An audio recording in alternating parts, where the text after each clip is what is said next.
அவர் நல்லவராக நம்மோடு இருக்கிறார். ஹல்லேலூயா. கர்த்தர் நல்லவர். நாம் வார்த்தைக்கு நேராக கடந்து செல்வோம். இந்த நாளில் கூட மிக மிக மிக ஒரு சிறப்பான தேவனுடைய வார்த்தையை நாம் தியானிக்க போகிறோம். ஹல்லேலூயா. அவர் நல்ல தேவன், அவர் வல்ல தேவன். இந்த வார்த்தையை கேட்கிற அருமையான தம்பி, தங்கச்சி, அக்கா, அண்ணன், அப்பா, அம்மா யார் இந்த வார்த்தையை கேட்டாலும் கூட ஃபேஸ்புக்கின் வாயிலாக லைவா நேரடி ஒளிபரப்பாய் நீங்கள் பார்த்து கொண்டிருக்கிற நீங்கள் யாராக இருந்தாலும் இதனால் ஒரு விசேஷித்த வார்த்தை. நீங்கள் இந்த வார்த்தையை முழுமையாக கேட்கும் பொழுது, குறைந்த நேரம் தான், முழுமையாக கேட்கும் பொழுது தேவனுடைய வார்த்தை, இந்த ஜீவனுள்ள வார்த்தை உங்களுக்கு மிகப்பெரிய மாற்றத்தை கொண்டு வரும். ஹல்லேலூயா. அன்பான தேவனுடைய பிள்ளைகளே, நம் வார்த்தைக்கு நேராக நாம் கடந்து செல்வோம். மிக ஒரு சிறப்பான ஒரு வார்த்தை.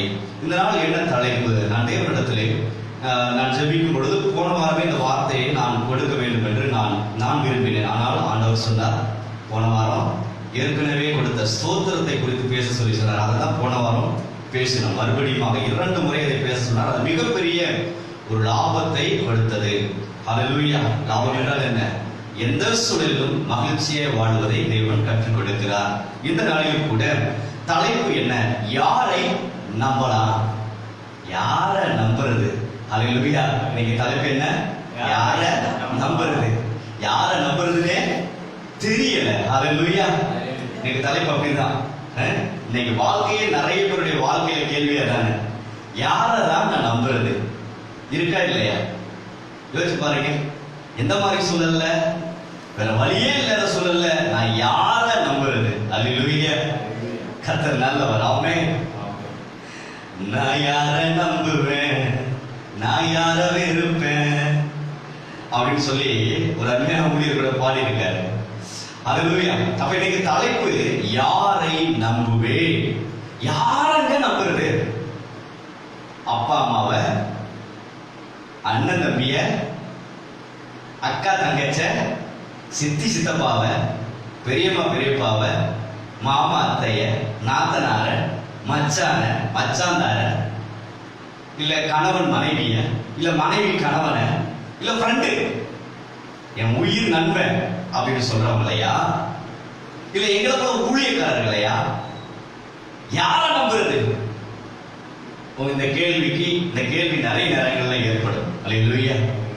ஆனா நம்பி ஏமாந்தவங்களுக்கு தான் தெரியும், ஐயோ எங்க அப்பாவை நம்பினது தப்பா போச்சு, ஐயோ எங்க அம்மாவை நம்பினது தப்பா போச்சு, ஐயோ என் பொண்டாட்டியை நம்பினது தப்பா போச்சு, ஐயோ என் புருஷனை நம்பினது தப்பா போச்சு, ஐயோ என்னடா அது, எங்க சித்தின்னு நம்பின தப்பா போச்சு, எங்க சித்தப்பாவை நம்பின தப்பா போச்சு, எங்க பெரியப்பாவை நம்பின தப்பா போச்சு, எங்க பெரியம்மாவை நம்பின தப்பா போச்சு, எங்க மாமாவை முழுசா நம்பின தப்பா போச்சு, எங்க அத்தைய நம்பின தப்பா போச்சு, என் உயிர் நண்பன் சொல்லி முழுசா நம்பினே தப்பா போச்சு, ஐயோ இந்த ஊழியக்காரனை நம்பி எல்லா ரகசியத்தையும் சொன்னனே தப்பா போச்சு.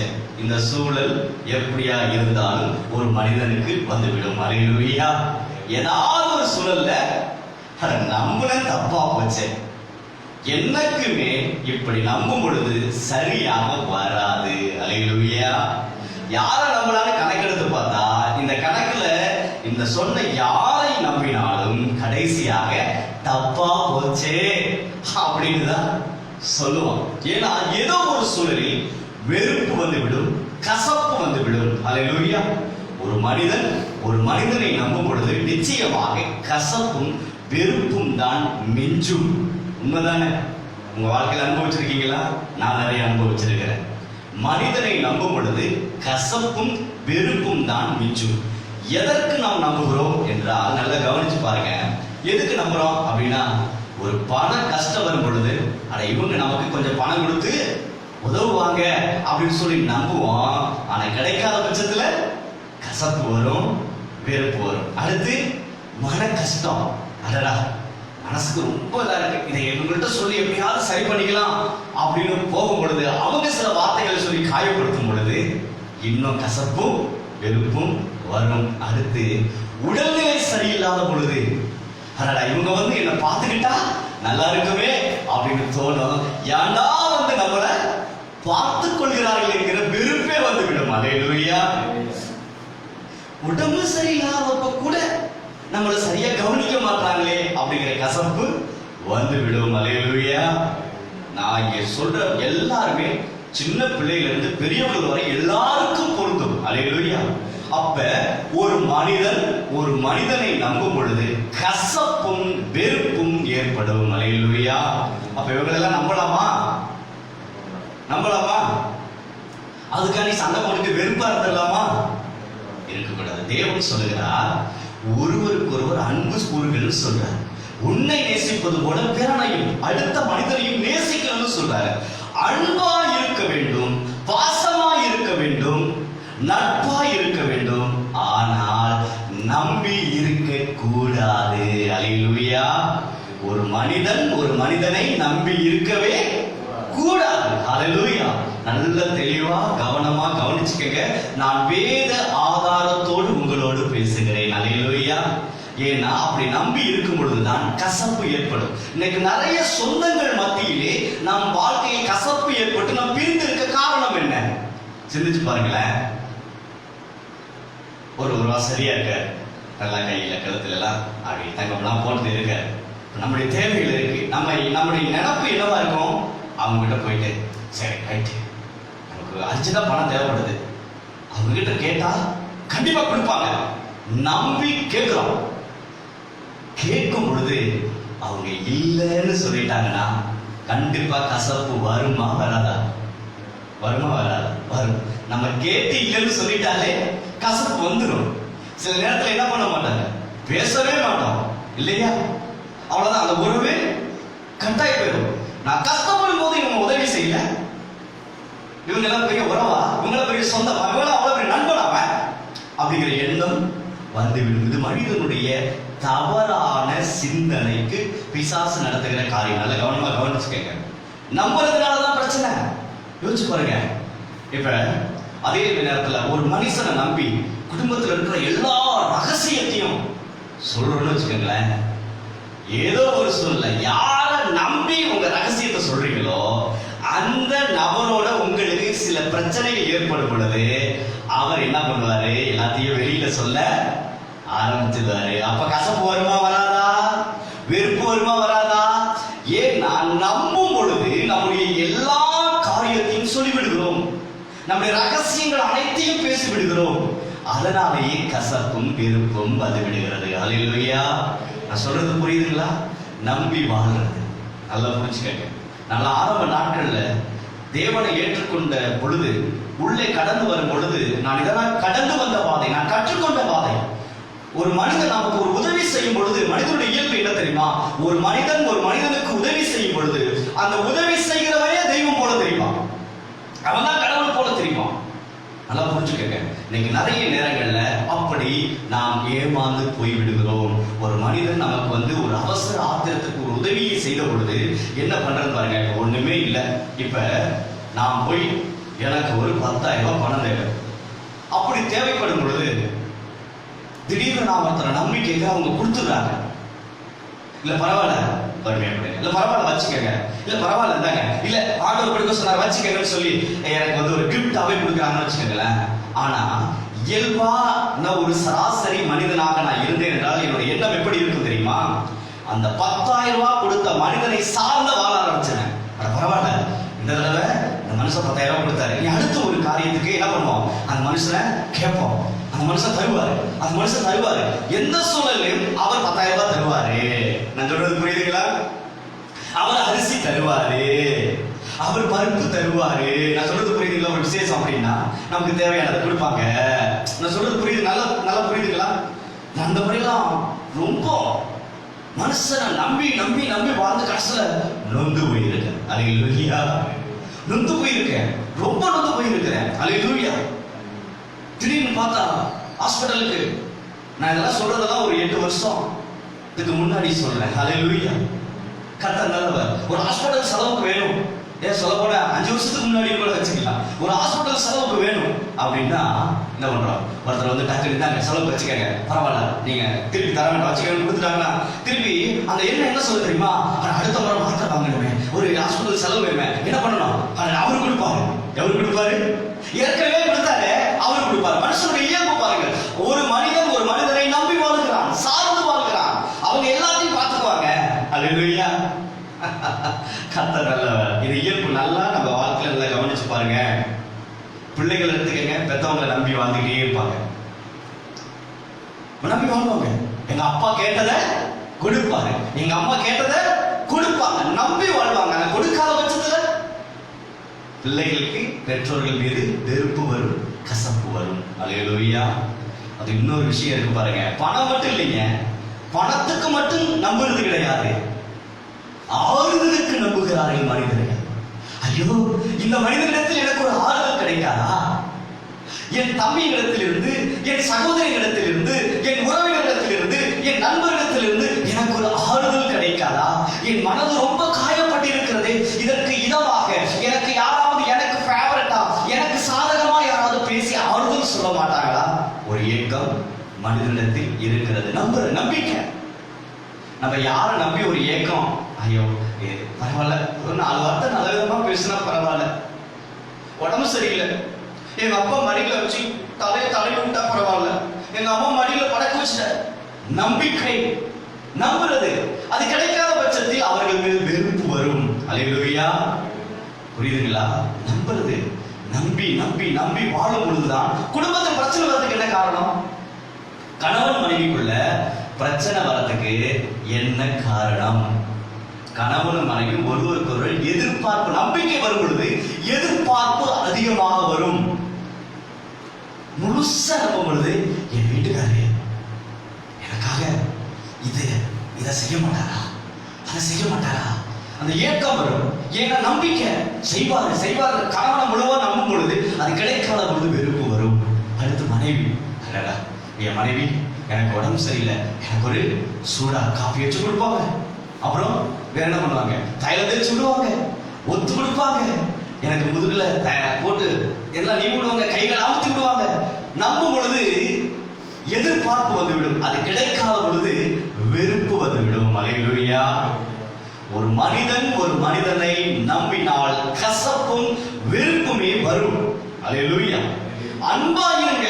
தயவு செய்து அன்பான தேவனுடைய பிள்ளைகளே, நான் இந்த காலை வேளையிலே தேவ வசனத்தை வைத்து உங்களோடு நான் பேசிக் கொண்டிருக்கிறேன். ஒருவருக்கொருவர் அன்பாயிருங்கள், பாசமாயிருங்கள், நட்பாயிருங்கள், இணக்கமாயிருங்கள். ஆனால் நம்பி வாழாதீர்கள், சார்ந்து வாழாதீர்கள். நீதான் எனக்கு எல்லாம் சொல்லி நம்பி வாழாதீங்க. நான் சொல்றது புரியுதா? எனக்கு எல்லாமே நீதான் சொல்லி நம்பி வாழாதீங்க. கடந்த வாரம் இந்த வாரத்துல தான் ஒரு சம்பவம் நடந்தது. நம்முடைய திருப்பூர் பட்டணத்தில் ஒரு சம்பவம் நடந்தது. நல்ல நண்பர்கள், ஒருவருக்கு ஒரு நல்ல நம்பிக்கையோட ஒரு ஃப்ரெண்டு நல்லா பழகிருக்காங்க. உயிருக்கு உயிரா பழகுன்னு சொல்றாங்கல்ல, அதுதான் நம்பிக்கை. அப்படி நம்பி வாழக்கூடாது. ரொம்ப டீப்பான நண்பர்களா இருக்காங்க. என்ன நடந்துச்சு அப்படின்னா, ஒரு நண்பன் பணம் கொடுத்து அந்த நண்பன் என்கிட்ட பணமே கொடுக்கலன்னு சொல்லிட்டாங்க. அரசுல உயிருக்கு உயிரா இருந்த அந்த கொடுக்காதது மட்டும் இல்ல, நீ நம்பிக்கை துறைன்னு சொல்லிட்டான். என்ன ஒரு வார்த்தை கேட்டுட்டான்னு சொல்லி அந்த பையன் என்ன பண்ணிட்டான், இன்னொரு பையன் மருந்து குடிச்சு இறந்து போயிட்டான். திருப்பூர்ல 4 நாளைக்கு முன்னாடி நடந்த சம்பவம். யோசிச்சு பாருங்க. நம்பி மனிதனை நம்புகிறதுனால் மரணம் வந்து விட்டது அவனுக்கு. அல்லேலூயா. எனக்கு எல்லாமே நீதான் நம்பும் பொழுது, அவர்களிடத்திலிருந்து ஒரு ஏமாற்றம் வரும் பொழுது நிச்சயமாக தற்கொலை செய்து கொள்கிற எண்ணம் ஏற்படும். இது குடும்பத்தில், நட்பு வட்டாரத்தில், சொந்தத்தில் கூட இந்த சம்பவங்கள் நிறைவேறுகிறது. நல்லா கவனிச்சு பாருங்க. அல்லேலூயா. எனக்கு எல்லாமே நீதான் சொல்லி எந்த மனுஷனையும் நம்பி வாழக்கூடாது. ஒரு கணவன் மனைவியும், மனைவி கணவனையும் கூட, ஒரு பிள்ளைகள் பெற்றோர்கள் கூட, பெற்றோர்கள் பிள்ளைகளையும் கூட அப்படி நம்பிவிடக் கூடாது. எனக்கு எல்லாமே என் பிள்ளைங்க தான் அப்படின்னு ஒரு கூட்டம் ஒரு இருக்காங்களா இல்லையா? எனக்கு எல்லாமே அப்பா அம்மா தான் அப்படின்னு வாழுகிறவங்க இருக்காங்க. எனக்கு எல்லாமே என் மனைவி தான், எனக்கு எல்லாமே என் கணவன் தான் என்று வாழுகிற நபர்கள் உண்டு. நல்ல கவனிங்க. இது மனிதனுடைய இயல்பு, இந்த உலகத்தினுடைய செயல்பாடுகள் அப்படிதான் இருக்கிறது. ஆனால் ஆகவேதான், அதனால் தான் ஒருவரை விட்டு ஒருவர் சீக்கிரத்தில் மரித்து போய் விடுகிறார்கள். வெறுப்பு வருகிறது, கசப்பு வருகிறது, வாழ்க்கையில் சந்தோஷம் இல்லாமல், நிம்மதி இல்லாமல் வாழ்ந்து கொண்டிருக்கிறார்கள். இது மிக மிக தெளிவான ஒரு விஷயம். நல்ல கவனமா கவனிங்க. நிறைய நேரங்கள்ல, நிறைய இடங்கள்ல நடக்கிறது இதுதான். மனுஷனை நம்பி நம்பி நம்பி மோசம் போக கூடாது.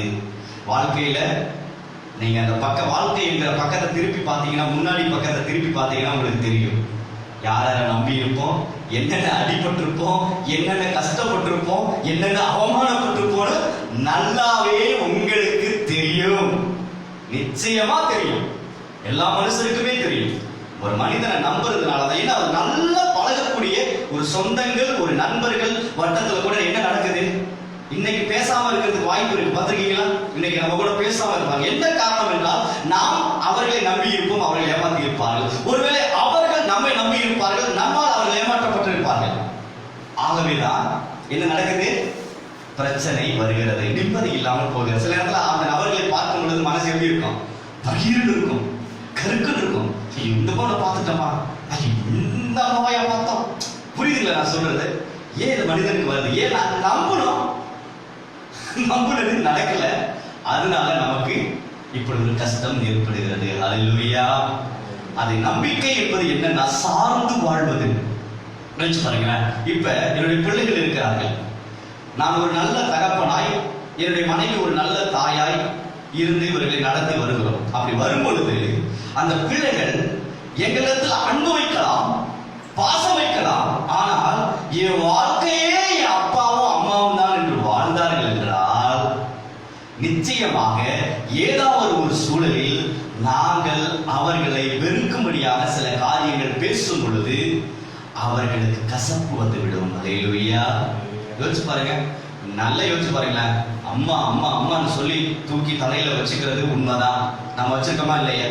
எந்த பிள்ளையுமே பெத்த தாயை விட்டு கொடுக்க மாட்டாங்க. அந்த அம்மாவே ஒரு நாள் பேசும் பொழுது ஏதோ வாழ்க்கையில நினைச்சு பாருங்க, ஏதோ ஒரு சூழல, என்னடா எங்க அம்மாவே இப்படி பேசிருச்சே, அந்த ஒரு சம்பவம் நடந்திருக்கா? எல்லா வாழ்க்கையும் உண்டு. அல்லேலூயா.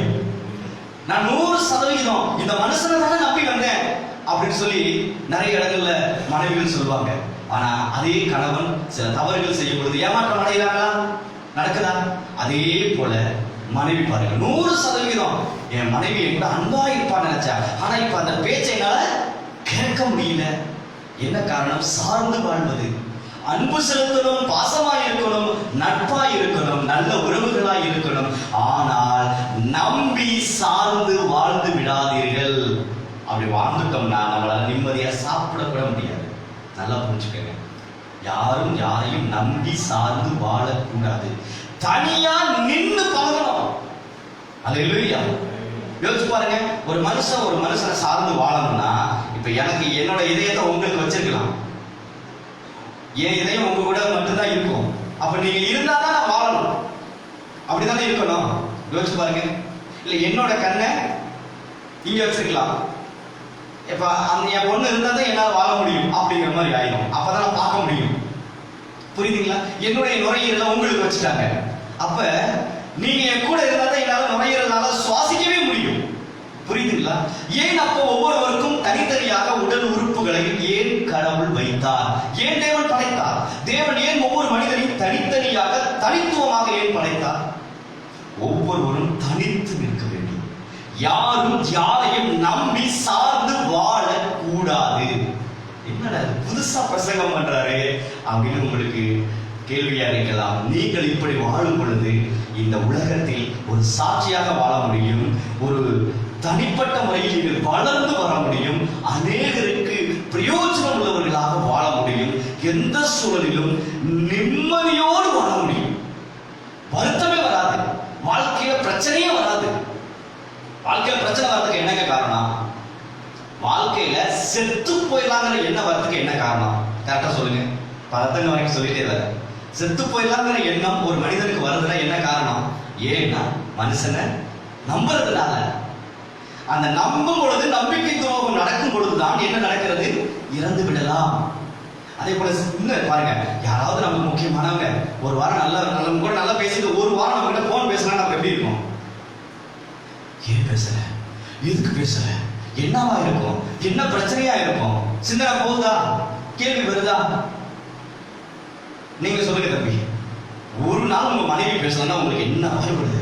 என்னன்னு தெரியல, பேச ஒரு மாதிரியா இருக்கு, என்ன வாழ்றத விட செத்துலாம் எல்லாருக்கிட்டையும். ஏன் அப்படின்னா நம்ம வாழ்க்கையே அவங்க தான் நம்புறது. சொல்றது புரியுதுங்களா? அப்படி நாம் நம்பி வாழக்கூடாது. அப்படி நம்பி வாழும் பொழுது என்ன ஆகும் அப்படின்னா, நம்ம கிட்ட எல்லாமே ஏன்னா நம்மளே நாம இழந்து போய்விடுவோம். நம்மை நாமே இழந்து போயிடுவோம். நம்ம யாருங்கிறதே மறந்து போயிடுவோம். புரியுதுங்களா? நம்ம யாரு, நமக்கு என்ன மாதிரியான நம்ம கிட்ட நம்ம ஆண்டவரை வழிபடுகிறோம் என்பதை நாம் மறந்து விடுகிறோம். நாம் யார் என்பதை மறந்து விடுகிறோம்.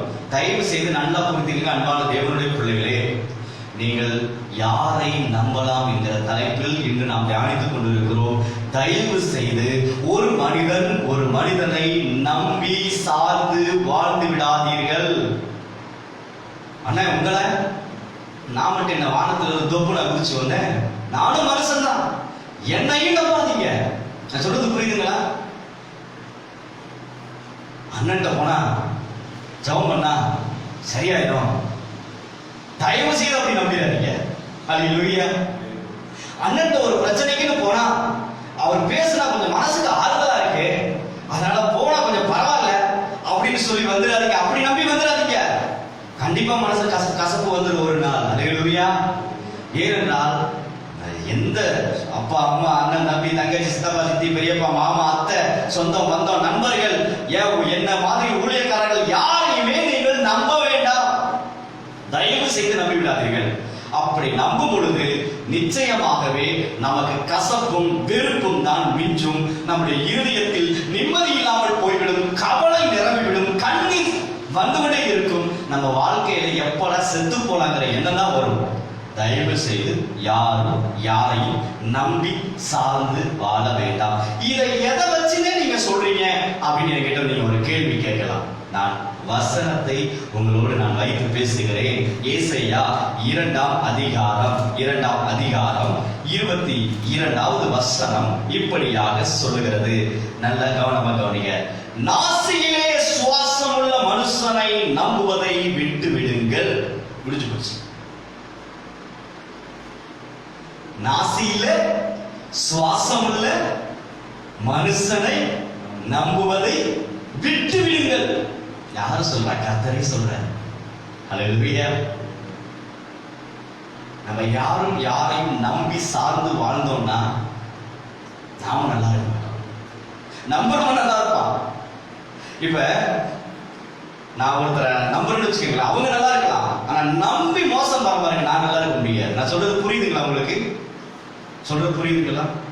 அப்ப நாம நாசியில சுவாசம் உள்ள மனுஷனை நம்புவதை விட்டு விடுங்கிறது தெளிவா வசனம் சொல்லுது. ஒரு வசனம் தான் சொல்லுதா?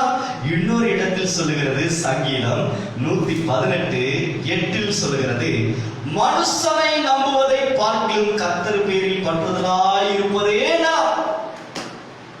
அல்லேலூயா. கர்த்தர் நல்லவர். இன்னைக்கு நிறைய நேரத்துல சூசைட் பண்ணிக்கிறதுக்கு காரணம் என்ன? என் உயிரே அவங்கதான். நான் உயிருக்கு தான் நேசிச்சேங்க, நான் உயிருக்கு அந்த பையனை லவ் பண்ணேன், நான் உயிருக்கு என் மனைவியை நேசிச்சேன், நான் உயிருக்கு என் புருஷனை நான் நேசிச்சேன், நான் உயிருக்கு என் தங்கச்சை நான் நேசிச்சேன், உயிருக்கு எங்க அம்மாவை நேசிச்சேன், உயிருக்கு எல்லாத்துக்கும் மேலே என் அப்பா தான் எனக்கு தெய்வம்னு நினைச்சேன், என் பிள்ளைங்க தான் எனக்கு உயிருக்கு இருந்தாங்கன்னு நான் நினைச்சேன். கடைசியில் அவங்க எனக்கு நம்பிக்கை துரோகம் பண்ணிட்டாங்க. அப்படிங்க வரும் பொழுதுதான் ஒருவர் மரித்து போய்விடுகிறார்கள். அல்லேலூயா. கலக்கம் அடைகிறார்கள். அல்லேலூயா.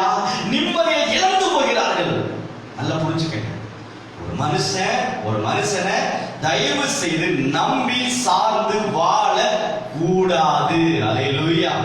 இன்னைக்கு எத்தனை வீட்டுல சண்டை வருது, சோறு திங்காம தூங்குறாங்க, வேலைக்கு போகாம இருக்கிறாங்க. காரணம் என்ன? நம்பி வாழும் பொழுது நம்பிக்கை கெட்டு போய் விடுகிறது.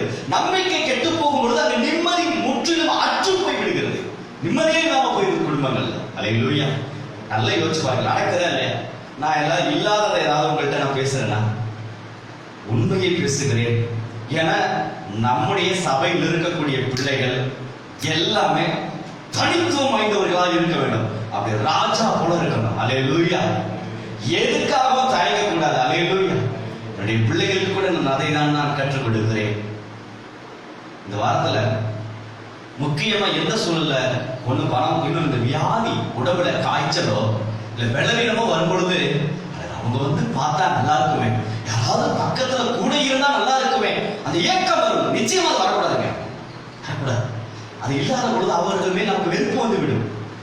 என்னுடைய பிள்ளைக்கு அதை தான் நான் சொல்லிக் கொடுத்தேன். அல்லேலூயா. இந்த வாரத்துல மாற்றி மாற்றி நம்முடைய சபையில் இருக்கக்கூடியவர்கள், மற்றவர்கள் வெளியில இருந்து கூட உடம்பு சரியில்லைங்க, காய்ச்சல் போன் பண்றாங்க. பாப்பாவுக்கும் அவளுக்கும் காய்ச்சல் தான், எங்களுக்கும் தான். மாத்தி மாத்தி சளி பிடிச்சு ஒரு மாதிரியா தான் இருக்கு. ஆனா நாங்க மருத்துவமனைக்கு போகல. ஏன்னா நாங்க அந்த விசுவாசத்தினுடைய உச்சத்துக்கு பக்கமா வந்ததுனால அந்த தைரியம் இருக்கு. அல்லேலூயா. நீங்களும் அதற்கு வந்து விடுவீர்கள். அல்லேலூயா. மாத்திரை வேணாம், மருந்து வேணாம், இயேசு போதும். அல்லேலூயா. ஜெபம் தான். காதலெல்லாம் போயிருச்சு, பரவாயில்ல, தனியா இருந்து பழகு. அப்பா அம்மா இன்னைக்கு சேர்ந்து இருப்போம், எப்ப வேணாலும் இறந்து போயிடுவோம். அப்பவும் நீ தனியா தானே இருக்க, இப்பவே தனியா இருந்து பழகு. உன்னோடு கர்த்தர் இருக்கிறார். அல்லேலூயா. தனியா இருந்து பழகணும். அல்லேலூயா. தனியா வாழ்ந்து பழகணும். யோசிச்சு பாருங்க, இப்ப நம்ம மகேந்திரனுடைய நிலைமை நினைச்சு பாருங்க. இன்னைக்கு நமக்கு சொந்தம், நம்ம ஒருத்தருக்கு ஒருத்தர் உறவுகள்னு சொல்றோம். தாய் தகப்பன் இல்லாத ஒரு தம்பி, அந்த தம்பி உடம்பு சரியில்லை எனக்கு போன் பண்றான். அவன் அப்படி தேடுனா என்ன பண்றது? எங்க அம்மா இருந்தா நல்லா இருக்குமே, எங்க அப்பா இருந்தா நல்லா இருக்குமே, என் சொந்த பக்கத்துல இருந்தா நல்லா இருக்குமே. எதையும் எதிர்பார்க்கல, முடியல, ஆசைக்கு போறானா, ஊசியா போட்டா, மாத்திரை தானா, படுத்தா, தூங்கினா வேலைக்கு. அல்லேலூயா. சொல்றது புரியுதுங்களா? ஒரு மனிதனை நம்பும் பொழுது நாம் பலவீனமாய் மாறி விடுகிறோம், பலவற்றவர்களாய் போய் விடுகிறோம். புரியுதுங்களா? கர்த்தர் நல்லவர். ஆமென். இப்ப நம்முடைய ஊழியத்துக்கு தேவையானதை என்ன எடுத்துக்க, ஊழியத்துக்கு தேவையானதை ஒவ்வொரு பொருட்களையும் கர்த்தர் ஏதோ ஒரு நபரை கொண்டு கர்த்தர் பேசி அதை வாங்கிட்டு கொடுக்கிறார். ஆனா நான் அந்த நபரை சார்ந்து கொண்டு அவர் தான் எனக்கு எல்லாமே, இனி எல்லாமே அவர் தான் எனக்கு வாங்கி கொடுப்பாரு நம்பி வாழ ஆரம்பிச்சுட்டேன்னு வச்சுக்கோங்களேன், நிச்சயமா அது தப்பா போயிடும். அல்லேலூயா. இப்ப நீங்க எனக்கு வந்து ஊழியத்துக்கு இப்ப நீங்க தான் மாசம் மாசம் சர்ச்சு வாடகை கொடுக்குறீங்கன்னு வச்சுக்கோங்களேன். அப்படி கொடுக்கும் பொழுது சரி, அடுத்த வாரம் பிரதர் கொடுத்துருவாரு, அடுத்த வாரம் சர்ச்சுக்கு வாடகை பிரதர் கொடுத்துருவாரு, அடுத்த மாசம் கொடுத்துருவாரு, அதுக்கு அடுத்த மாசம் கொடுத்துருவாரு. இப்படி ஒவ்வொரு மாசமும் நீங்க கொடுத்துருவீங்க நான் நம்புறேன்னு வச்சுக்கோங்களேன், தப்பா போயிடும். அல்லேலூயா. உங்களுக்கு கஷ்டம் வராதா? உங்களுக்கு பண தேவை இருக்காதா? அப்ப ஒரு மாசம் நீங்க கொடுக்காத பொழுது உங்க மேல எனக்கு என்ன வந்துடும்? மாசம் மாசம் தரனாரு, மாசம் தராம போயிட்டாரு. புரியுதுங்களா நான் சொல்றது? ஏனென்றால் ஒரு மனிதன் ஒரு மனிதனை நம்பும் பொழுது நிச்சயமாக கசப்பு வந்து விடும். அல்லேலூயா. அப்படி கொடுக்க கூடாதா, அப்படி செய்யக்கூடாதா? எல்லாமே சரிதான். ஆனால் நம்பிக்கையை எங்கு வைக்க வேண்டும்? அப்ப கடைசி வரைக்கும் என் மனைவி இப்படிதான் இருப்பாங்களா, என் கணவர் இப்படிதான் இருப்பாங்களா, எங்க அம்மா இப்படிதான் இருப்பாங்கன்னு ஒரு கேள்வி இருக்கும். இப்படிதான் பேசுவாங்களா, இப்படிதான் மனசு கஷ்டப்படுற மாதிரி இருப்பாங்களா, அப்ப நான் உடம்பு சரியாத பொழுது யாரும் வரமாட்டாங்களா, ஒரு கேள்வி இருக்கும். அந்த கேள்விக்கு நான் சீக்கிரமா பதில் சொல்றேன். அதுக்கு முன்னாடி இன்னொன்னு சொல்றேன், நல்லா கவனிச்சுக்கங்க. சங்கீதம் 103 இவ்விதமாக சொல்லுகிறது. என்ன சொல்லுகிறது என்றால், தெளிவாய் கவனித்தோம் என்றால் சங்கீதம் 103 15 16 வாசிக்கிற பாருங்க. மனுஷனை ஏன் நம்ப வேண்டாம் ஆண்டவர் சொல்றாரு தெரியுங்களா? பாத்தீங்க அப்படின்னா 15வது வசனத்தை வாசிக்கிறேன்.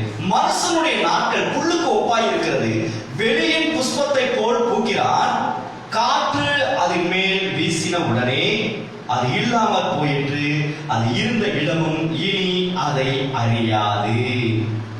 பூவை போல பூக்குறானா மனுஷன்? எப்படி பூ பூக்குது இல்ல, அப்படி பூக்குறானாமா. காத்து அடிச்சவன பூ சதறி போகுது இல்ல, அது போல மனுஷனுடைய வாழ்க்கை முடிஞ்சு போயிடும். எப்ப வேணாலும் யாருக்கு வேணாலும் மரணம் வருமா வராதா? உண்மை தானே? அப்புறம் ஏன் சாகிறவனை நம்பணும்? அல்லேலூயா. நான் சொல்றது புரியுதுங்களா? இன்னைக்கு நீங்க உங்களோட பேசிட்டு இருக்கேன், என்ன நம்புறீங்க? நாளைக்கு ஜானி நட்டம் போயிட்டு நான் இதை வாங்கிக்க போறேன், நிச்சயமா நான் நாளைக்கு கொடுத்துருவாரு, ஒண்ணுமே இல்லையா? இப்ப நீங்க ஒரு விசேஷம் வச்சிருக்கீங்க, நம்மக்குள்ளேயே பேசுவோமே, நீங்க ஒரு விசேஷம் வச்சிருக்கீங்க. நீங்க விசேஷம் வச்சிருக்கும் போது என்னை நம்பி ஒரு 50,000 பணம் வைக்கிறீங்க. நானும் என்ன பண்றேன், 50,000 வேணாம், அதிகமா வச்சுக்கலாம், 1 லட்சம் ரூபாய் கேட்கறீங்க. நானும் தரேன்னு சொல்லிட்டேன். நாளைக்கு விசேஷம், என்ன முழுசா நம்பிருக்கீங்க, வேற யாருக்கிட்டையும் கேட்கல, ஜபம் கூட பண்ணல. சரி, அண்ணன்ட்ட கேட்டேன். சரி, அவர் ஆண்டவருடைய வேலையை செய்யறாரு. சரி, ரைட்டு, கர்த்தர் அவருக்கு கொடுப்பாரு. ரைட்டு, கொடுப்பாரு. நம்புறீங்க, முழுசா நம்பிருக்கீங்க. காலையில நான் இறந்து போயிட்டேன். யாருக்கிட்ட காசு கேட்பீங்க? அல்லேலூயா, அல்லேலூயா. நான் சொல்றது புரியுதுங்களா? யாரும் யாரையும் நம்பி சார்ந்து வாழக்கூடாது. அல்லேலூயா. அப்படி வாழும் பொழுது எப்படியாவது நான் இறந்து போய்விட வேண்டும் என்கிற எண்ணம் தான் ஒரு மனிதனுக்கு ஏற்படும். இன்னைக்கு நிறைய பேர் சூசைட் பண்ணிக்கிறதுக்கு காரணம் தாங்க. எனக்கு ரொம்ப வருத்தமா போச்சு இந்த 4 நாளைக்கு இந்த செய்தியை கேட்கும் பொழுது. எங்க ஒரு நண்பர் வந்து நீ நம்பிக்கை துறைக்கு சொல்லிட்டாங்க செத்து போயிட்டாங்க. ஒருத்தன் எவ்வளவு கேவலமா இருக்கு பாருங்க. சாகரத்துக்கு அவன் கடவுள் அந்த உலகத்துக்கு கொண்டு வந்தாங்க. எத்தனை பேர் பிள்ளைகள் கஷ்டப்படுறாங்க. உன்னை பெற்றெடுக்க அந்த தாயோட கஷ்டப்பட்டிருப்பா. உன்னை திருமணம் செய்து கொண்ட அந்த மனைவி எவ்வளவு ஆசையோடு ஐயா எனக்கு ஒரு கணவன் கிடைத்திருக்கார் என்று சந்தோஷப்பட்டிருப்பா. பெத்த பிள்ளை அந்த பிள்ளையை எப்படி நினைச்சிருப்பா? எனக்கு ஒரு அப்பா, எனக்கு நல்ல அப்பாவை கடவுள் கொடுத்துருக்க நினைச்சிருப்பார். நீ இப்படி செத்து போயிட்டியே. ஹல்லேலூயா. நான் சொல்றது புரியுதுங்களா? மனுஷன் பூ மாதிரி காத்தடிச்சா போயிடுவான். அதனாலதான் மனுஷனை நம்பாதன்னு கர்த்தர் சொல்லுகிறார் தெளிவாக. ஹல்லேலூயா, ஹல்லேலூயா சொல்லுங்க, ஹல்லேலூயா சொல்லுங்க, சோர்ந்து போகாதீங்க. ஹல்லேலூயா. நான் இப்ப சொல்லுவது கொஞ்சம் கடினமாகத்தான் இருக்கும் மக்களுக்கு. ஆனால் வார்த்தையில் பழகி கொண்டீர்கள் என்றால் நீங்கள் நிஜமா சூப்பரா வாழ முடியும். ஹல்லேலூயா. நான் கூட ரகசியத்தை சொல்றேன். ஹல்லேலூயா. கர்த்தர் நல்லவர். ஏனென்றால் எந்த சூழலிலும் மனிதன் சீக்கிரமாக துரோகம் செய்து விடுவான். அவன் சுயநலமாய் சிந்திக்க ஆரம்பித்து விடுவான். ஹல்லேலூயா. ஆகவே ஒரு மனிதன் ஒரு மனிதனை நம்ப கூடாது. அப்ப யார நம்பணும்? நாம யார நம்பணும்? ஹல்லேலூயா. நாம் இயேசுவை தான் நம்ப வேண்டும். ஹல்லேலூயா. மனிதனிடத்தில் அன்பு வைக்க வேண்டும், பாசம் வைக்க வேண்டும், நேசம் வைக்க வேண்டும், நட்பு வைக்க வேண்டும். ஆனால் நம்பிக்கை இயேசுவினிடத்தில் மட்டுமே நாம் வைக்க வேண்டும். ஹல்லேலூயா. ஏனென்றால் நாம் தண்ணீரை கடக்கும் பொழுதும் அக்னியை கடக்கும் பொழுதும் நம்மோடு கூட இருக்கிறவர் நம்முடைய ஆண்டவர். ஹல்லேலூயா. அவர் நல்ல தேவன், அவர் வல்ல தேவன். ஹல்லேலூயா. கர்த்தர் நல்லவர். தண்ணீரை கடக்கும் போது என்னோடு இருக்கின்றேன், அக்கினியில் நடக்கும் போது கூடவே வருகின்றேன். மூழ்கி போவதில்லை, மூழ்கி போவதில்லை, மூழ்கி போவதில்லை, நான் எரிந்து போவதில்லை. தண்ணீர்கள் கடக்கும் போது என்னோடு இருக்கின்றேன், அக்கினியில் நடக்கும் போது கூடவே வருகின்றேன். மூழ்கி போவதில்லை, நான் எரிந்து போவதில்லை, மூழ்கி போவதில்லை, நான் எரிந்து போவதில்லை. என் மேல் அன்பு கூர்ந்து எனக்காய் ரத்தம் சிந்தி, என் மேல் அன்பு கூர்ந்து எனக்காய் ரத்தம் சிந்தி, என் பாவம் கழுவி விட்டீரே, விடுதலை தந்து விட்டீரே.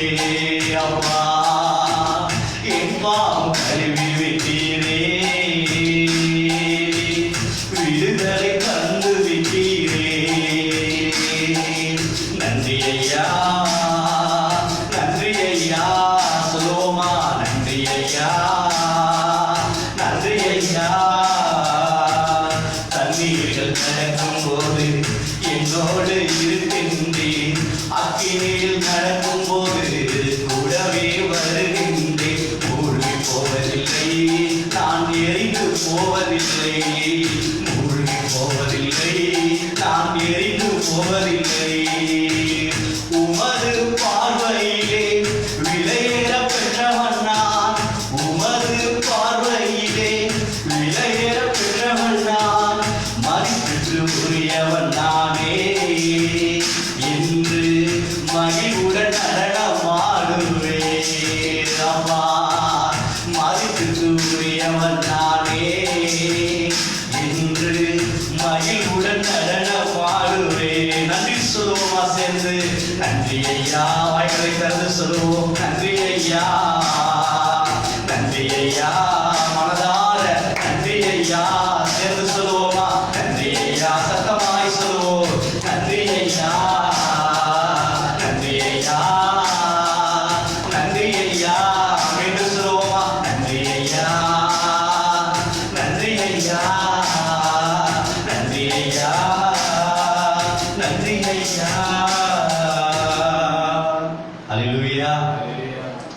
தண்ணீர்கள் கிடக்கும் போது நம்ம கூடவே இருக்கிறவங்க அதுதான். அல்லேலூயா. நிறைய நேரங்கள்ல நம்ம ஒரு மனிதர்களா இருந்து கொண்டு இன்னொரு மனிதரை நம்பி நிறைய நேரங்களில் மோசம் போயிடுறோம். வருத்தம் வருது, கசப்பு வருது, நிம்மதி இல்லாம போயிருது, கவலை சேர்ந்தது, கண்ணீரா வருது, வேலை செய்ய முடியல, சாப்பிட முடியல. ஏன்? ஒரு மனுஷனை நம்புறதுனால வரக்கூடிய காரியம். அதனாலதான் சொன்னாரு, நாசியில சுவாசம் உள்ள மனுஷனை நம்புவதை விட்டு விடுங்கள். அல்லேலூயா. நான் வேத வார்த்தை உங்களோடு பிரசங்கித்துக் கொண்டிருக்கிறேன். அன்பான தேவனுடைய பிள்ளைகளே, தயவு செய்து நாம் அப்படி வாழ்ந்து விடக்கூடாது. அப்படி வாழும் பொழுது நம்முடைய வாழ்க்கையில வருத்தம் தான் மிஞ்சும், கசப்பு தான் மிஞ்சும், மரணம் தான் அதுக்கு மிஞ்சும். அல்லேலூயா. நம்ம வாழ்க்கையில் அது வரக்கூடாது என்பதற்காகத்தான் இந்த அருமையான வார்த்தையை தேவன் உங்களோடு பேச சொன்னபடினா நான் உங்களோடு பேசிக் கொண்டிருக்கிறேன். அல்லேலூயா. அவர் நல்ல தேவன். அப்ப நம்ம யாரை நம்பணும் அப்படின்னா, இயேசுவை மட்டும்தான் நம்பணும். இயேசுவை மட்டும்தான் நம்பணும். இயேசுவை நம்பும் பொழுது என்ன நடக்கும் தெரியுங்களா? இயேசுவை நம்பும் பொழுது நம்ம எதிர்பார்ப்பு எல்லாம் நடக்கும். அல்லேலூயா. ஹல்லேலூயா. இப்ப வருவோம். இப்ப என்னுடைய வீட்டுக்காரர் என் விருப்பம் போல இருக்கணும். ஏன் விருப்பம் போல இருக்கணும்? ஒரு மனைவிக்கு உண்டான ஆசை. அதே போல ஒரு வீட்டுக்காருக்கு என் எண்ணம் போல என் மனைவி இருக்கணும்னு வீட்டுக்காருக்கு ஆசை இருக்கும். என் பிள்ளைங்க அவ்வளவு சூப்பரா இருக்கணும் பெற்றவங்களுக்கு ஆசை இருக்கும். என் அப்பா அம்மா கேட்டதெல்லாம் வாங்கி கொடுக்கணும் பிள்ளைங்களுக்கு ஆசை இருக்கும். நம்ம சொந்தங்களுக்கு எப்படி இருக்கும்? என்னோட எப்பொழுதுமே நல்லவிதமா பேசணும், என்கிட்ட மனக்கசப்பு உண்டாக்காதபடி என் சொந்தங்கள் நடந்துக்கணும், யாரும் என் கூட பேசாம இருக்கக்கூடாதுங்கிற எண்ணம் நம்ம இடத்துல இருக்கும். இதெல்லாம் நடக்கணும்னா ஒன்னே ஒன்று நாம செய்ய வேண்டியது, நம்முடைய நம்பிக்கை முழுவதையும் இயேசுவின் இடத்தில் வைக்கும் பொழுது அது எல்லாம் பர்ஃபெக்டா நடக்கும். அல்லேலூயா. கர்த்தர் நல்லவர். ஆமென். அவர் நல்லவர். ஆமென். யோசிச்சு பாருங்களேன். இப்ப எனக்கு ஒருத்தர் மாசம் அரிசி கொடுக்கிறாருன்னு வச்சுக்கோங்களேன். ஒரு உதாரணத்துக்கு சொல்றேன். அரிசி கொடுக்கிறாருன்னு வச்சுக்கோங்க. அவர் தான் கொடுப்பாரு ஒரு மாசம் நம்பி இருந்தேன்னா, ஒரு நாள் கொடுக்காதப்ப ஏமாந்து போயிடுவேன், நம்பிக்கை துரோகம் பண்ணப்பட்டுருவேன், நம்பி ஏமாந்துட்டுவேன்னு சொல்லிட்டு கசப்பு வந்துடும், வெறுப்பு வந்துடும், அப்படின்னு சலிப்பு கூட வந்துடும். ஆனா அவருக்கு கொடுக்க முடியாத சூழலும் ஏற்பட்டுரும் அவரை நம்பும் பொழுது. ஆனா நான் கர்த்தரை நம்பி இருக்கும் பொழுது கர்த்தர் எனக்காக யாவையும் செய்து முடிப்பார் என்கிற வார்த்தையை நம்பி நான் கர்த்தரையே சார்ந்து கொண்டு இருக்கும் பொழுது என் எண்ணம், என் சிந்தனை, என் புத்தி அவர் பக்கம் திரும்பாது. ஆனா தொடர்ந்து 4 மாதம் கொடுத்து 5வது மாதம் கொடுக்க வழி இல்லாத பொழுதும் கூட நான் கர்த்தரை நம்பி இருக்கும் பொழுது அவருக்கு கொடுக்கும்படி கர்த்தர் கொடுப்பார். அல்லேலூயா. நான் சொல்றது புரியுதுங்களா? நம்ம வாழ்க்கையில கர்த்தர் மேல மட்டும் நம்பிக்கை வச்சு எனக்காக என் அப்பா செய்வார்னு சொல்லி அவரையே நம்பி வாழ்ந்தோம்னா திருந்தாத மனைவியும் திருந்துவா, திருந்தாத கணவனும் திருந்துவா, திருந்தாத தாயும் திருந்தாத தகப்பனும் திருந்தாத பிள்ளைகளும் திருந்தாத பெற்றோர்களும் திருந்தி விடுவார்கள். அல்லேலூயா. அதுதான் உண்மை. ஆமென். மாற்றம் வந்துருங்க, மாற்றம் வந்துரும். நீங்க 10 வருஷம் மண்டிட்டு என் ஆசையை நிறைவேற்றுன்னு சொல்லி ஒரு கணவன் மனைவியிடத்துல, மனைவி கணவனிடத்துல, பிள்ளைகள் பெற்றோர்களிடத்துல, பெற்றோர்கள் பிள்ளைகளிடத்துல கெஞ்சினாலும் அது நடக்காது. தேவ சமூகத்தில் அமர்ந்த தேவனை நம்பி எனக்காக என் அப்பா செய்வாரு செய்வாரு செய்வாரு நீங்க நம்பி இருந்தீங்கன்னா சில வருடங்களுக்கு கூட வேலை இல்லை, சில மாதங்களிலே எல்லாம் நடந்து முடித்து விடும். அல்லேலூயா. கர்த்தர் நல்லவர். கர்த்தரை நம்புகிறதுல அதுதான் உண்மை. ஆமென். கர்த்தரை நம்புனா நமக்கு அது நடக்கும். நம்ம சீக்கிரமா கர்த்தரை நம்பினா என்னென்ன லாபம் அப்படின்னு சொல்லி பார்ப்போம். 2 சாமுவேல் 22:31 22:30 நான் வாசிக்கிறேன். 2 சாமுவேல் 22:31 தேவனுடைய வழி உத்தமமானது, கர்த்தருடைய வசனம் புடமிடப்பட்டது, தம்மை நம்புகிற அனைவருக்கும் அவர் கேடகமாய் இருக்கிறார். எப்படி இருக்காரா? கேடகம். எது நம்ம முன்னாடி வந்தாலும் எல்லாத்தையும் தடுத்துரும். அல்லேலூயா. அப்ப நமக்கு முன்னாடி அவர் நிக்கிறாருங்க, எதுவும் நம்மள தாக்க முடியாது. கர்த்தரை மட்டும் நம்பி பாருங்க, நமக்கு ஆப்போசிட்டா ஒண்ணுமே பண்ண முடியாது, யாரும் எதுவும் பண்ண முடியாது. எந்த பில்லிச்சுடைய மாந்திரிகா எதுவும் ஒண்ணும் பண்ண முடியாது. அல்லேலூயா. ஏனென்றால் கர்த்தரே கேடகம், இயேசு கேடகமாக இருக்கிறார் நமக்கு. அல்லேலூயா. அவரை நம்பி வாழுங்க. தயவு செய்து அவரை நம்பி நம்ம வாழும் பொழுது நமக்கு அவர் கேடகமாக இருக்கிறார். அதே சங்கீதம் 18:30 அதே தான் சொல்லுகிறது. இதே வார்த்தை அப்படியே எழுதப்பட்டிருக்கிறது. என்ன எழுதப்பட்டிருக்கிறது? தம்மை நம்புகிற அனைவருக்கும் அவர் கேடகமாய் இருக்கிறார் என்று எழுதப்பட்டிருக்கிறது. அல்லேலூயா. சங்கீதம் 31:19 சொல்லுது பாருங்க. அதுல எவ்வளவு அழகா சொல்லுது பாருங்க. 31:19 வாசிக்கிறேன், கவனமா கவனிங்க. உமக்கு பயந்தவர்களுக்கும் மனபுத்திரருக்கு முன்பாக உம்மை நம்புகிறவர்களுக்கும் நீ உண்டு பண்ணி வைத்திருக்கிற உம்முடைய நன்மை எவ்வளவு பெரிதாயிருக்கிறது. அப்ப உம்மை நம்புகிறவர்களுக்கு நீர் உண்டு பண்ணி வைத்திருக்கிற உம்முடைய நன்மை எவ்வளவு பெரிதா, எல்லாமே நமக்கு கொடுப்பாருங்க. அவரை நம்புனா நமக்கு தேவையான அனைத்து நன்மைகளும் கிடைக்கும். அவரை நம்புனா யாரை நம்புனா? என்ன நம்பினாவா? உங்களை நம்பினாவா? சத்தமா சொல்லுங்க. யார? இயேசுவாவை நம்பினா எல்லா நன்மையும் கிடைக்கும். அல்லேலூயா. கர்த்தர் நல்லவர். ஆமென். அவர்தான் நம்பணும். அவர் கொடுப்பாரு. நான் அதனாலதான் யாருக்கிட்டுமே எனக்கு என்னது தேவைன்னு கேட்கறதே கிடையாது. நீங்க தருவீங்க ஆண்டவரே. அல்லேலூயா. முதல்ல கிறிஸ்துமஸ் மீட்டிங் நடத்தணும். யாருக்கிட்டையும் ஸ்பான்சர் கேட்கல, யாருக்கிட்டையும் காணிக்கை கேட்கல. ஆண்டவரே நீங்க தருவீங்க. முழுவதும் 100% அவரை நம்பினேன். சில நபர்கள் மூலமாக கர்த்தர் கொடுத்தார். அல்லேலூயா. அடுத்த முறை யூத் மீட்டிங் நடத்தணும். மண்டபத்தை பிடிச்சி ஏற்கனவே கிறிஸ்துமஸ்க்கு கொடுத்தாங்களே, அவங்க கொடுப்பாங்களான்னு சொல்லி அவங்க கிட்ட நான் திருப்பி கேட்கல. மறுபடியும் நான் யாரை நம்பினேன்? கர்த்தரையே நம்பினேன். கர்த்தாவே நீர் எதையும் செய்ய வல்லவர், நான் உண்மை நம்புகிறேன். நீர் இந்த காரியத்தை நிறைவேற்றும், நீர் எனக்கு தாரும். அப்ப 2வது மீட்டிங்கு வேறு சில நபர்கள் மூலமாக கொடுத்தார். அல்லேலூயா. இது மீட்டிங் ஆச்சா? 3வது என்னுடைய பொண்ணு பெரியவளான பிறகு நான் ஒரு பிரேயர் மீட்டிங் வச்சிருந்தேன். சிம்பிள், அவங்களுக்கு எல்லாம் தெரியும்ல. அதுக்கும் கூட முதல் மீட்டிங் கொடுத்தவங்களை கேட்போமா, 2வது மீட்டிங் கொடுத்தவங்களை கேட்போமா? இல்ல, கேட்கல. கர்த்தர் எனக்காக யாவையும் செய்து படிப்பார். நான் கர்த்தரை நம்பி இருந்தபடியினால் கர்த்தர் அதற்காக சில நபர்கள் மூலமாக, தேவன் வருமானத்தின் மூலமாக தேவைகள் அனைத்தையும் கொடுத்தார். அல்லேலூயா. கர்த்தர் நல்லவர். ஒருவேளை முதல் மீட்டிங்கு கொடுத்த நபர்களை நம்பி நான் 2வது மீட்டிங்கு, அடுத்த மீட்டிங்கு, அடுத்தடுத்து அவங்களே நம்பி திரும்ப கேட்கும்போது என்ன நடக்கும்னு நினைக்கிறீங்க? கசப்பு ஏற்பட்டு வரும். இவன் என்ன அவன் ஓயாம பணம் கேட்டுட்டே இருக்கிறான் அப்படிங்கிற எண்ணமும் வந்துவிடும். ஆனால் நான் தேவனிடத்தில் பேசும் பொழுது அவர்கள் 3 முறை அல்ல, அவர்கள் 3000 முறை எனக்கு கொடுக்கும்படியாக அவர்கள் இருதயத்தையும் அவர்கள் சிந்தனையையும் அவர் மாற்றுவார். அவர்களை ஆசீர்வதித்து விடுவார். அல்லேலூயா. சொல்றது புரியுதுங்களா? நம்ம கர்த்தரை நம்பும் பொழுது என்ன நடக்கும்னா அவர்களை அவர் ஆசீர்வதிப்பார். அவர்கள் இருதயத்தை கொடுன்னு பேசுவார். அல்லேலூயா. நான் டைரக்டா அந்த யார் எந்த நபர் கொடுக்கிறாரோ அந்த நபரை நான் நம்பி இருந்தேன்னா அவர் இருதயம் கடினப்பட்டு போன டைம் தான் கொடுத்தா இந்த தடவை காசு கொடுக்குமா அப்படிங்கிற எண்ணம் வந்துவிடும். அல்லேலூயா. அப்ப என்னுடைய நம்பிக்கை யாரிடத்தில் வைக்க வேண்டும்? நான் தேவனிடத்தில் நம்பிக்கை வைக்க வேண்டும். ஆகவே நான் அன்பான தேவனுடைய நான் மாத்திரமல்ல, நம்முடைய சபை மக்கள் ஒவ்வொருவரும், நம்முடைய இந்த பேஸ்புக்ல லைவ்ல பார்க்கிற ஒவ்வொரு நபர்களுக்கும் நான் சொல்லுகிற காரியம் என்ன அப்படின்னா, நீங்கள் கர்த்தரை நம்பி சார்ந்து வாழும் பொழுது உங்களுடைய தேவைகள் ஒருவரிடத்திலிருந்து அல்ல, ஒவ்வொரு மனிதனிடத்திலிருந்து உங்களுக்கு பெற்றுத் தருவார். அல்லேலூயா. ஒரே நபரிடத்துல மட்டும் இருந்து வராது, எங்க இருந்து எந்த மனிதனிடத்திலிருந்தாலும் உங்களுக்கு கொண்டு வந்து கொடுப்பார். அல்லேலூயா. ஏனென்றால் அவர் மகாதேவன், அவர் உன்னதமான தேவன். அல்லேலூயா. பெரிய நன்மைகள் கிடைக்கும். அடுத்து சங்கீதம் 34:22 சொல்லுது. என்ன சொல்லுது அப்படின்னா, கர்த்தரை நம்புகிற மேல என்ன சுமராதான் தெரியுமா? சூப்பரா சொல்றாருங்க. கர்த்தர் தமது ஊழியக்காரின் ஆத்மாவை மீட்டுக் கொள்கிறார், அவரை நம்புகிற ஒருவன் மேலும் குற்றம் சுமராது. நம்மளை குற்றவாளியா ஒருத்தரை கண்டுபிடிக்க முடியாதுங்க. ஒருத்தரை நம்மளை குற்றவாளின்னு சொல்லவே முடியாது கர்த்தரை நம்பும் பொழுது. ஏன்னா நம்மளை அவரை பர்ஃபெக்டா வச்சிருப்பாரு.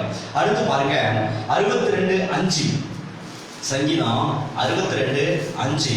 இதுல நான் சொல்றேன் உங்களுக்கு பாருங்க. என் ஆத்மாவே தேவனை நோக்கி அமர்ந்திரு, நான் நம்புகிறது அவராலே வரும். இப்ப நம்ம நம்புறோம் பாத்தீங்களா? நம்ம நம்புகிறது அவராலே வரும். கர்த்தரையே நம்பி வாழும் பொழுது எதற்கு மேல நம்பிக்கை வச்சோம்?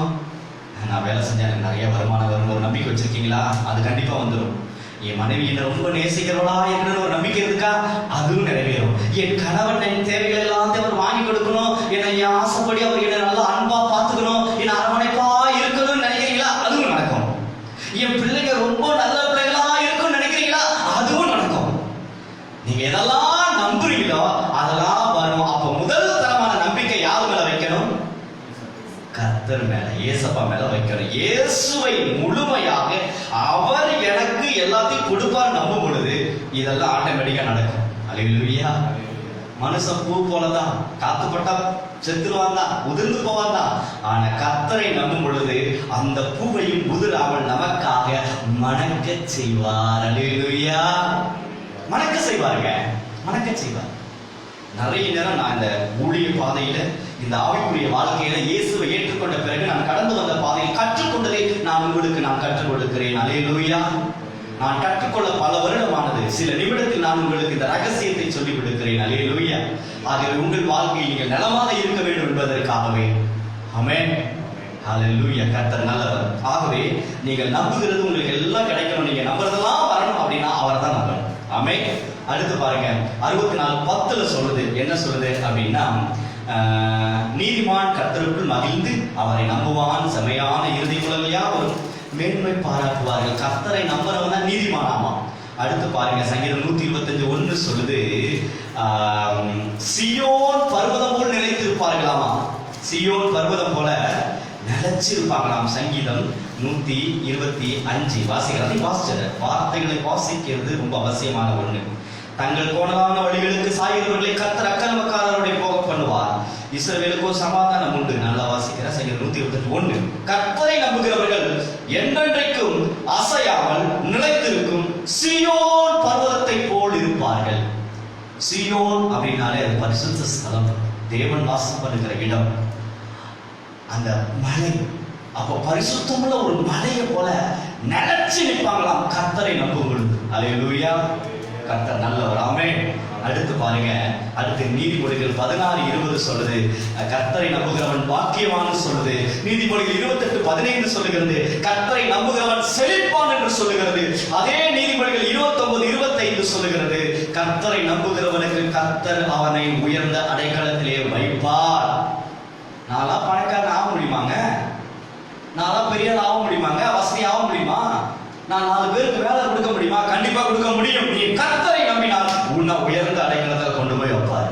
அல்லேலூயா. நிச்சயமா வைப்பார். ஆமென். அப்ப நம்ம யாரை நம்பணும்? நம்ம யாரை நம்பணும்? கர்த்தரை நம்புங்கள், அவர் கைவிடவே மாட்டார், அவர் கைவிடவே மாட்டார். அல்லேலூயா. இயேசுவை நம்புறவங்க ஒரு நாள் கெட்டு போக முடியாது, கைவிடப்பட மாட்டாங்க, அவங்க நல்லா தான் இருப்பாங்க. அல்லேலூயா. அப்ப நம்ம நம்பிக்கை முழுவதும் யாருதான்? இயேசுதான். என் நம்பிக்கையே உமக்கு ஸ்தோத்திரம், என் புகலிடமே உமக்கு ஸ்தோத்திரம். அவர் தாங்க நம்ம நம்பிக்கை. அவரை நம்பிதான் வாழணும். தயவு செய்து சொல்றேன், இன்னைக்கு சொல்றதுதான் மறுபடியும் கொஞ்ச நேரத்துக்குள்ளே மறுபடியும் போய் யாராவது ஒருத்தரை நம்பி ஏமாந்துடாதீங்க. அல்லேலூயா. அன்பு வைங்க, தயவு செய்து அன்பா இருங்க, பாசமா இருங்க. ஆனா நீதான் என் வாழ்க்கை இருக்க பாருங்க, அதான் நம்பிக்கை. நான் சொல்றது புரியுதுங்களா? எனக்கு எல்லாமே நீதான் வாழ்க்கை பாத்தீங்களா, அதுதான் நம்பிக்கை. அல்லேலூயா. இன்னைக்கு இன்னைக்கு அவ்வளவு அற்புதங்களை ஆண்டவர் செய்யறாருங்க, அவ்வளவு அற்புதங்களை செய்யறாரு. ஏன்னா ஒரு கணவன் ஒரு மனைவியை நம்பி வாழும் பொழுது, உன் கூட வாழவே பிடிக்கல அப்படின்னு சொல்ற மனைவி கூட கர்த்தரை நம்பி வாழும் பொழுது அந்த மனைவியுடைய இருதயத்தை கர்த்தர் மாத்திரம் என்ன சொல்ல வைக்கிறாரு தெரியுங்களா? நீ செத்தா நானும் உன் கூட செத்துருவேன்னு சொல்ல வைக்கிறாரு. அல்லேலூயா. அவர் நல்ல தேவன். ஆமென். என்ன சொல்றேன்னு புரியுதுங்களா? அந்த அளவுக்கு நம்முடைய எதிர்பார்ப்புகள் அனைத்துமே சரியாக இருக்கும். அன்பா இருக்கணும், குடும்பத்துல அன்பு வேணும், பாசம் வேணும், நிம்மதி வேணும், சந்தோஷம் வேணும்னா வேற ஒண்ணுமே வேணாம், கர்த்தரை நம்பினா போதும். அல்லேலூயா. கர்த்தரை நம்புங்கள். ஏன்னா அதான் சொல்றார், ஒருவனுடைய வழிகள் கர்த்தருக்கு பிரியமாக இருந்தால் அவனுடைய சத்துருக்களையும் சமாதானமாக பண்ணுவார். எதிரியை கூட சமாதானமா உண்டாக்கி கொடுப்பார். கர்த்தரை நம்புனா சத்துருக்கு பிரியமான வழி என்ன? அவரை நம்புறதுதான பிரியமான வழி. அல்லேலூயா. அதனாலதான் சங்கீதம் 34:10 சொல்லுது, சிங்கக்குட்டிகள் தாழ்ச்சி அடைந்த பட்டினியாய் கிடக்கும், கர்த்தரை தேடுகிறவர்களுக்கு ஒரு நன்மையும் குறைவுபடாது. கர்த்தரை நம்புனாதான் கர்த்தரை தேட முடியும். ஒண்ணுமே இல்லைங்க. இப்ப எனக்கு ஒரு 10,000 ரூபாய் பணம் தேவை. நான் உங்களை நம்புனா உங்களை தேடுவேனா கர்த்தரை தேடுவேனா? உங்களை நம்புனா உங்களை தானே தேடுவேன். ஆனா என்னப்பா இந்த ராஜி என்ன காணும், 8 மணிக்கு வரேன்னாப்புல என்ன காணும், 8:30 மணி ஆச்சு, 9 மணி ஆச்சு, 9:30 மணி ஆச்சு. இப்போ உங்களை நம்பும்போது உங்களை எதிர்பார்த்து நான் உங்களை தேடிக்கிட்டே இருப்பேனா இல்லையா? 10 நாளாக உங்களை தேடிக்கிட்டே இருப்பேன். நான் கர்த்தரை நம்புனா யாரை தேடுவேன்? இரவு பகல் பாராம ஏசப்பாவை தேடிட்டே இருப்பேன். ஏசப்பா நீங்க கொடுங்க, ஏசப்பா ஏசப்பா நீங்க கொடுங்க, ஏசப்பா. நான் சொல்றது புரியுதுங்களா? அப்ப யாரை நம்புகிறோமோ அவரை தான் நாம் தேடுவோம். நாம் இருதயம் தேடும், நம்முடைய சிந்தனை தேடும். ஆகவே நம்முடைய நம்பிக்கை இயேசுவாக இருக்க வேண்டும். அல்லேலூயா. இயேசுவை நம்பும் பொழுது இயேசுவை தேடுவோம். சொல்றாரு, சிங்கக்குட்டி தாழ்ச்சி அடைந்து பட்னியா கிடக்கும். ஏன்னா சிங்கக்குட்டிக்கு மேய்ப்பர் இல்ல, ஆனா நம்ம ஆட்டுக்குட்டி. அல்லேலூயா.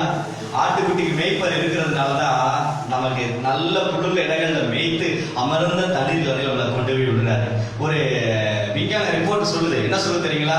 சிங்கங்கள் எல்லாம் இப்ப குறைவு ஏற்பட்டுக்கிட்டே இருக்கான். சிங்கத்தோட எண்ணிக்கை குறைஞ்சுக்கிட்டே வருதான். சிங்கத்தை யாராவது வெட்டுறாங்களா, கொலை பண்றாங்களா? இல்ல. ஆனா அது எண்ணிக்கை குறைஞ்சுக்கிட்டே வருதான். ஆனா ஆட்டுக்குட்டியோட எண்ணிக்கை பெருகிக்கிட்டே இருக்கான். ஆடு, ஆனா ஆட்டை டெய்லி வெட்டுறாங்க, ஆனா பெருகிக்கிட்டே இருக்கான். பெருகுதான். ஏன்னா ஆட்டை மேய்க்கிறதுக்கு மேய்ப்பர் இருக்கிறார்கள். ஆகவேதான் அதை எப்படி வளர்க்கணும், எப்படி மேய்க்கணும், மேய்ச்சி நல்ல தண்ணி வச்சு வளர்த்து அதை பெருக்கத்தை உண்டாக்கிட்டே இருக்கிறாங்க. அதுபோலதான் நாம் ஆடுகளாக இருக்கிறோம், அவர் மேய்ப்பராக இருக்கிறார். ஆகவேதான் சங்கீதம் 23 ஒவ்வொரு வாரமும் வாசிக்கிறோம். கர்த்தர் மேய்ப்பராய் இருக்கிறார், நான் தாழ்ச்சி அடையே. நம் ஆடுகளை போல பலவீனமா இருந்தால் நம்மளை மேய்ச்சி பெருக செஞ்சுட்டே இருப்பார்.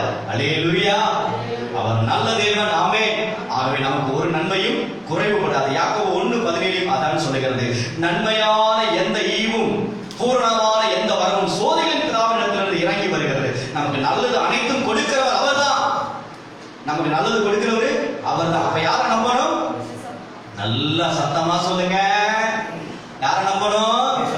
இயேசுவை நம்பணும். நம்ம இயேசுவை நம்பி வாழும் பொழுது நம்முடைய சுத்தியில் இருக்கிறவர்களினால் சந்தோஷம், சமாதானம், நிம்மதி, தேவைகள் எல்லாவற்றையும் அவர் கொடுக்க உதவி செய்வார். அல்லேலூயா.